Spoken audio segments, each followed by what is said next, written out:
For TRICHOMES.com, I'm Ashley Manning, and this is the Careers in Cannabis podcast. On this show, we sit down with staffing agencies, cannabis companies, and other industry professionals to discuss employment opportunities in the burgeoning cannabis industry. Today, we hear from co-founder and CEO of Northern California's Aster Farms, Julia Jacobson. Julia brings an expertise in entrepreneurship, supply chain management, and business development to the Aster team. Her personal interest in cannabis is rooted in her battle with chronic migraines, incorporating the plant with her prescribed routine to mitigate the symptoms, balance her equilibrium, and chart a healthy course. Julia, welcome to the show. Thank you for having me.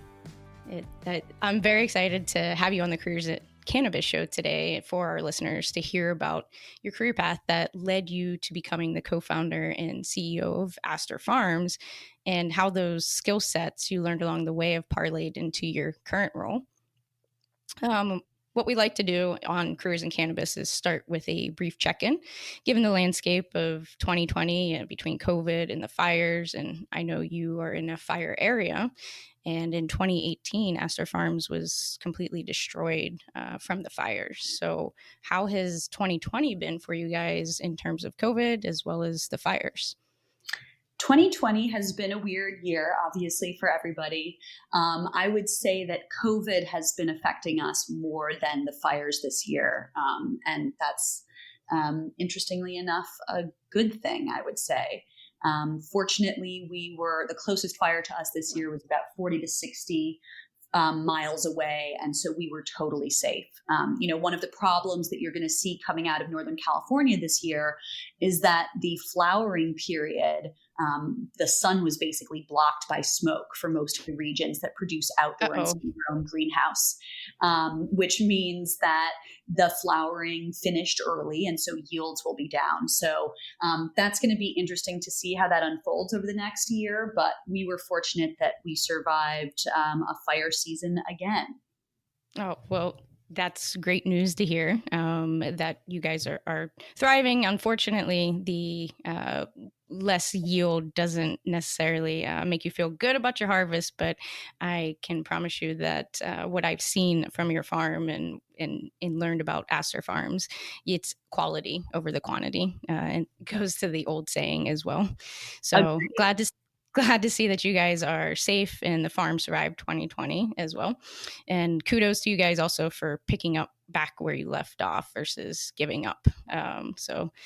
This is a great segue to learning about what you were doing prior to entering the cannabis space. And from what I understand, it was actually the start of your career after college as a buyer at Bloomingdale's. So what was it like for you to work at Bloomingdale's, and what were some of those skill sets that you acquired while working for them?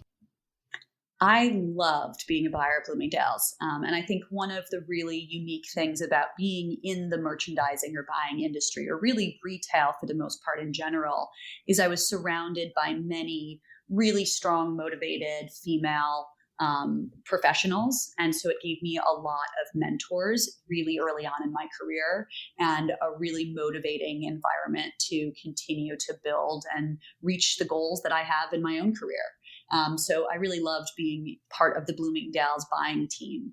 Some of the things that I learned from that and that I'm bringing to cannabis are really about the retail sales cycle and cadence. The cannabis industry has been somewhat volatile, more so in the pricing within the supply chain than it is to consumers. But within the supply chain, it has been very volatile. And so, it's easy to mark down product or mark up product as the swings happen.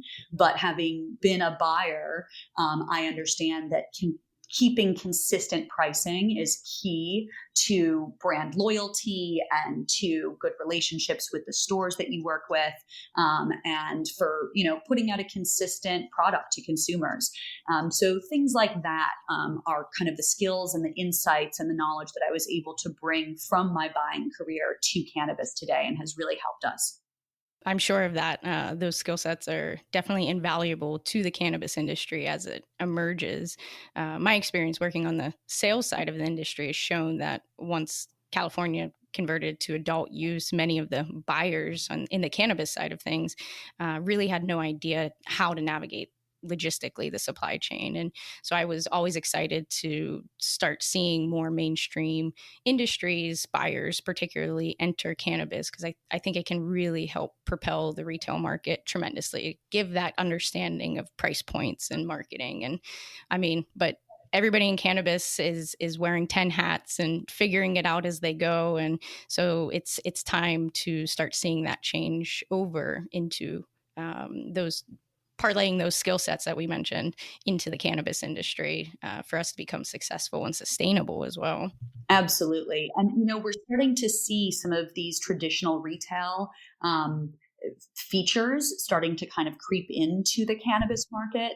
For example, there's something in traditional retail, pay to play. You can pay to have the best shelf in the store, or you can pay to have what's called a shop in shop, which is square footage in the shop that you get to decorate with your own branding, but it's still within Bloomingdale's or it's still within MedMen or whatever retailer. You're starting to see some of those marketing techniques actually showing up in dispensaries today. So it's exciting to see that the cannabis industry, really only 2 years in California, is already stepping up and operating in mature traditional retail ways.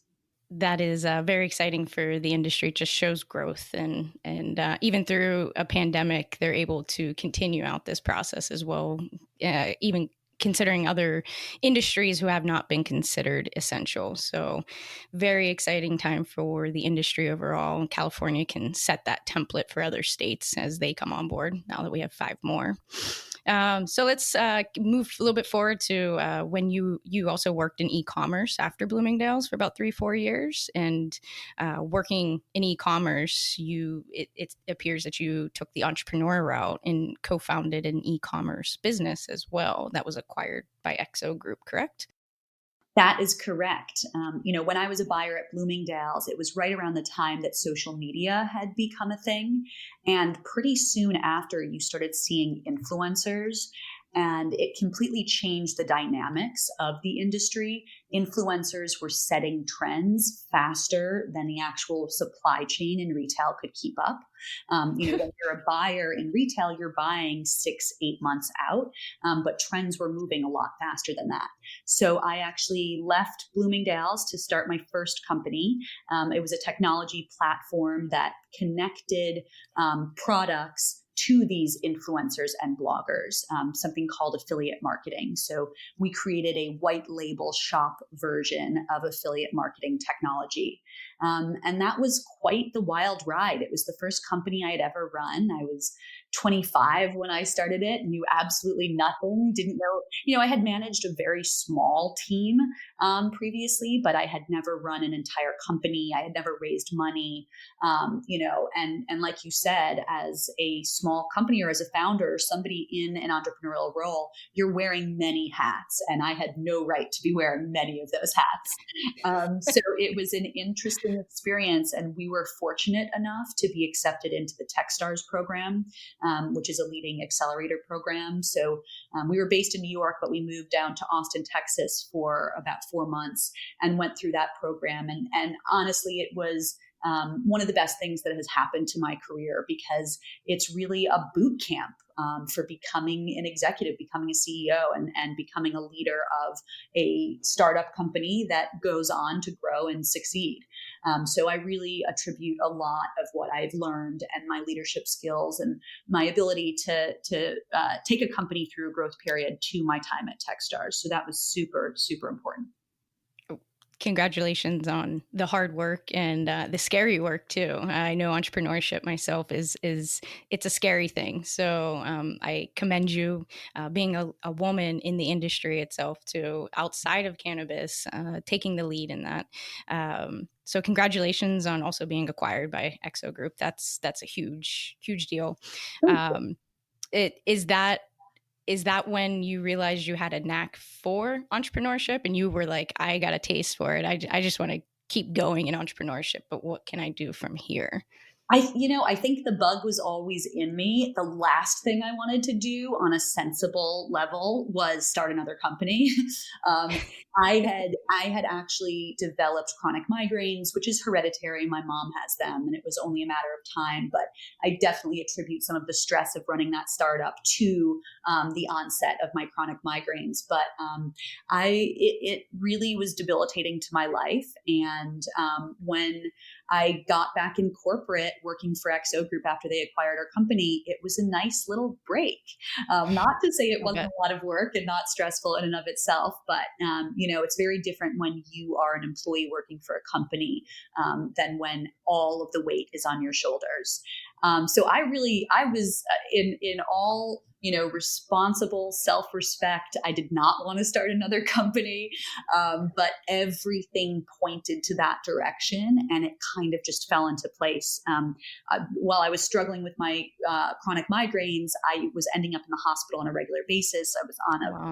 cocktail of pharmaceutical medications and doing anything from lidocaine shots in my forehead to acupuncture and chiropractic work, and nothing was helping. And one of the times I was in the ER doctor said to me, if you have access, if you're comfortable with cannabis, you should try it for your migraines. And I had only been a recreational user. I had never, when I have a migraine, the last thing I think to do is to roll up a joint and smoke it.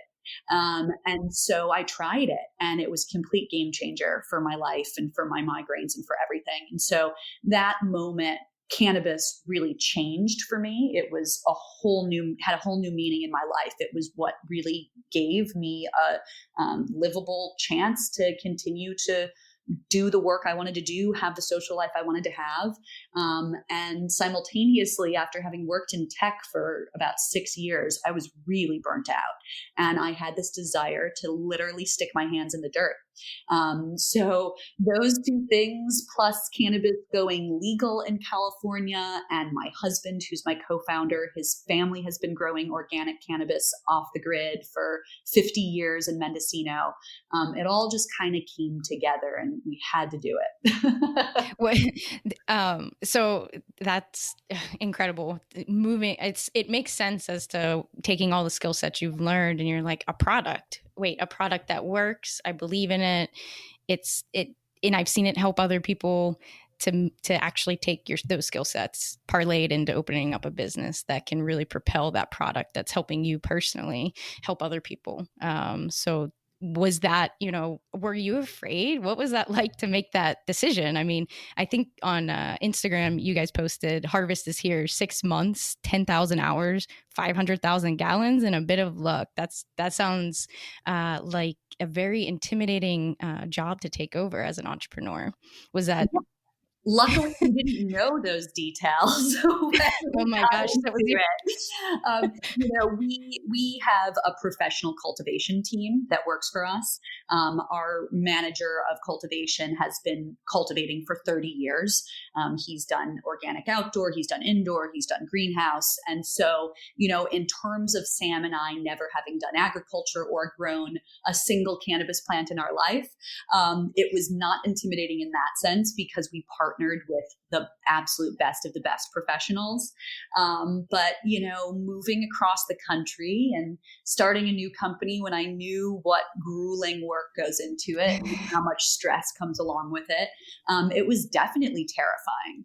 And, for us, we had been living in New York for about 10 years, but, Sam is from California. That's where his family's been growing.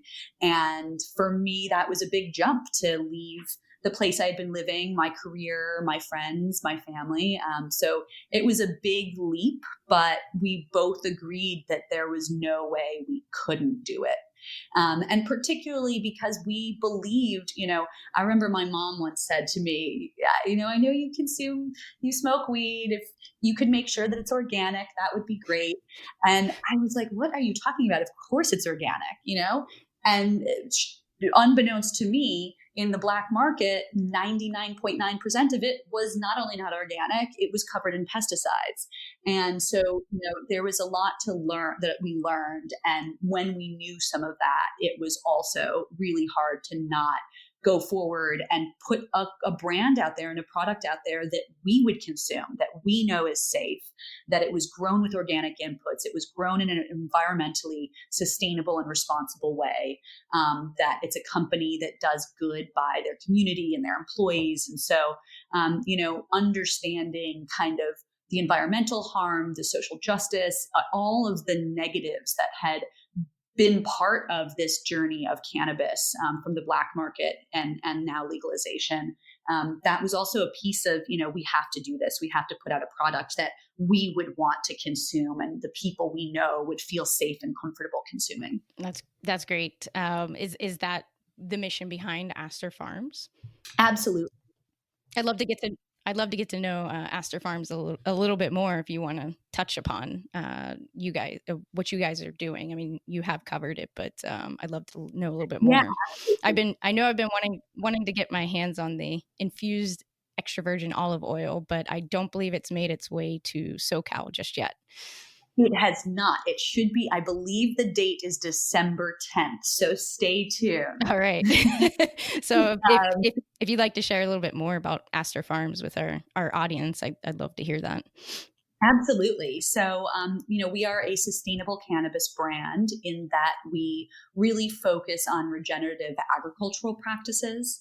And what that means is no-till, really building live living soil. So you're building an ecosystem of microorganisms and fungi and beneficial insects. And we believe that that's the best way, both for the environment and our consumers, and in creating the most complex radiating high. And we've seen it in the numbers. I mean, if you look at the test results, our terpenes and our cannabinoid profile is much more complex and higher than what you can get out of just pumping for THC and potency. Mm-hmm. So, we grow in live soil in ground. Our farm is up in Lake County, California, which is just north of Napa and just east of Mendocino. We are higher, that climate is higher and drier. So it actually allows for us to have a longer grow season, and sativas take longer to grow, which means we're able to really specialize in growing sativas, which is difficult in more humid coastal areas like parts of Mendocino and Humboldt. That's a great insight to have regarding when you're as a consumer looking for the different products to buy. I don't think enough people have that education yet behind them as to the different growing practices. It's a craft. So I commend you guys.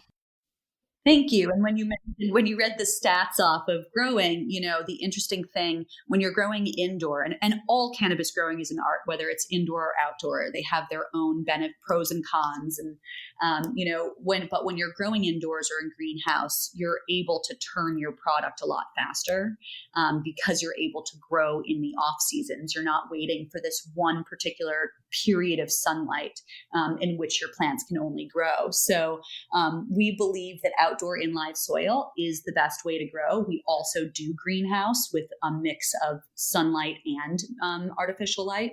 But it's terrifying because plants, you pop your seeds in March, your plants go in the ground May or June, and then we don't sit around. There's a lot of work to be done, but you wait until October and it's all or nothing. And let me tell you, October and November is the craziest time I have ever experienced because harvesting a large field of full terms is just a beast. How large is that field that you guys have? So we currently have 1 acre of outdoor. We have 5,000 square feet of greenhouse, but we're expanding next year to 2 more acres of outdoor. So we'll have 3 acres total. Wow. So you guys will be expanding. One thing that I always like to bring on Careers in Cannabis and give the opportunity as well is if you guys are hiring, do you guys use seasonal workers for harvest? Well, we're post-harvest now. Well, harvest is now done. Thank God. We are now in the processing phase, and we have actually been outsourcing most of our processing just because we didn't have the room in our current processing facility on our farm to both dry, cure, and process. So we've just been shipping our product out to a couple key manufacturers that we work with. But next year, we do plan to do full soup to nuts, including packaging on our premises. So we will be hiring probably in Q1, Q2. Oh, wow. That's right around the corner. So that's exciting. Part of my mission is helping people understand that what they currently were doing previously before cannabis, they can bring that into cannabis. And that's the purpose of this show. And you brought some valuable insights in terms of entrepreneurship, which direction you went before and now where you are in cannabis. I'd like to ask you a last question. I know that you are a mentor for young entrepreneurs. Thank you for that as well. What would be some advice that you would give them when they are considering a career in cannabis or starting a cannabis related business? I'll give you a few things. I would say the first is don't try to reinvent yourself. Cannabis is just like any other CPG product. There are marketing professionals needed. There are bookkeepers needed.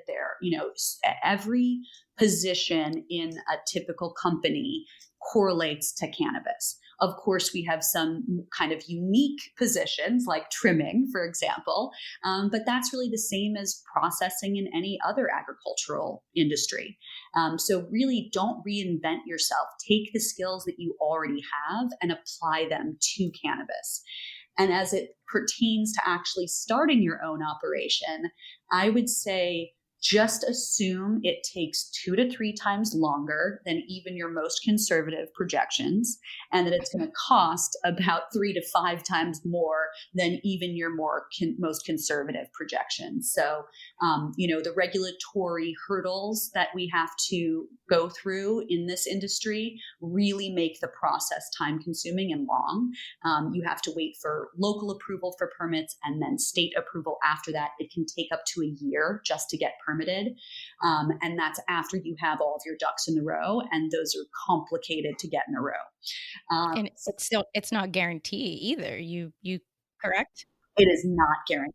Exactly. I mean, there are many things that can go wrong even after permitting. There are regions where traditional agriculture has been produced that are having lead contamination issues and other pesticide and chemical issues because cannabis is an inhalable product for most of the categories. It's held at different pesticide and chemical residue standards. So, even after you get your permit, expect to hit even the best operators. Everybody in this industry has had products stuck in track and trace, has had product fail testing because of one thing or another, you name it. So you need to be prepared with a war chest of money and time and a lot of motivation. Well, I am sure our listeners really appreciate that advice. And I really thank you for your time today. I appreciate it. Is there anything else you want to say before we stop recording? I guess I'll just say, when you're at a dispensary, really engage. Don't be intimidated by the bud tenders. Engage with them. Ask questions. Ask questions about how the cannabis is grown, why that strain is particularly good for whatever effect you're looking for. Just ask questions. Even people who are running cannabis companies like myself, we are still learning every single day. We are all learning. And so just be curious and don't be afraid to ask. Great. Thank you. And I look forward to having you back on the show when Aster Farms is hiring in next quarter. We would love that. Thank you, Julia. Thank you. You can follow our series, Careers in Cannabis, as well as more great shows like this one at TRICHOMES.com. If you're a member of the cannabis community and you have a story you want to share with us, reach out. You can reach a show at careersincannabis at TRICHOMES.com. Please take a second to subscribe to the podcast and write a review. It really helps others to find the show. For TRICHOMES.com, I'm Ashley Manning. Be well, and thank you for listening.